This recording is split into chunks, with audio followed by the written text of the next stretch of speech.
Whiteman Park, 30 minutes drive to the north of Perth CBD, is one of those unexpected gems of a destination.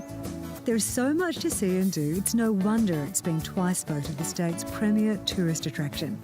You'd be amazed at what's here when you come to visit. And you don't just have to come during the day. In fact, for our next adventure here, I brought my torch. And the reason for that is we're going on a night stalk. Now, behind me is the Woodland Reserve, and that's the park's premier conservation facility. And out the back of this building, you'll find kangaroos, you'll find quendas, you'll find Tamar wallabies, even echidnas. And when you use this after dark, you'll find the elusive Woylie. What's a Woylie? Let's find out. And it seems I'm not the only one who wants to know what a Woylie is. I've been reliably informed that kids and adults love this adventure, and part of the reason for that could be our host and her infectious enthusiasm. Dr. Chris Rafferty is passionate about wildlife conservation and Whiteman Park. So Chris, I don't think I've ever been here this late at night.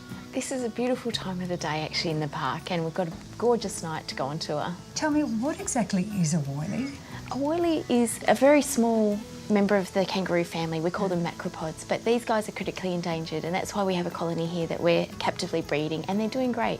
Where traditionally did you find Woylies in Australia? The Woylies used to be widespread, but now they're restricted to the southwest of WA, and also in South Australia there's some small colonies there. So how have you ended up with them here at Whiteman Park? We've brought the Woylies back to Whiteman Park. We've built a feral-proof area that's 200 hectares in size, and that gives the Woylies a natural area where they're free of foxes and cats. And you've got beautiful volunteers helping out on this tour, I've seen. Oh, we have an amazing team of volunteer tour guides and also volunteers that help us look after the area that they're living in. By the time we've learned the finer points about Woylies, the sun has set and it's time to set off. Torches are on, buckets of food ready, and off we are down the path to the Woodland Reserve. I don't think any of us had envisioned the lengths Whiteman Park has gone to protect this critically endangered creature.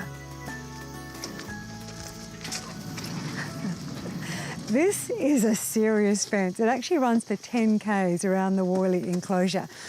They're not getting out, nothing's getting in. And I don't want to be left on the wrong side. On the other side of the fence is a shared path, and we are feeling decidedly outnumbered. Woylies grow to around 30 centimetres in length and weigh in at just under 500 grams. They carry their young in a pouch, and judging by the response to the offerings we've brought with us, they love a feed and are far friendlier than I had expected, much to the delight of everyone. And there are certainly a lot of them, more than 180 and growing. Wherever you walk in here, you will find a Woylie, and if you're lucky, a little baby one like this, just out of his mother's pouch. The Nocturnal Woylie walk, and try saying that 3 times fast, is a lot of fun. In fact, I'm definitely bringing my kids back here because all the kids that are here tonight are having a great time. And you know what? They're actually learning to be conservationists by stealth. And I knew nothing about the Woylie really beforehand. It's absolutely fascinating. Yeah.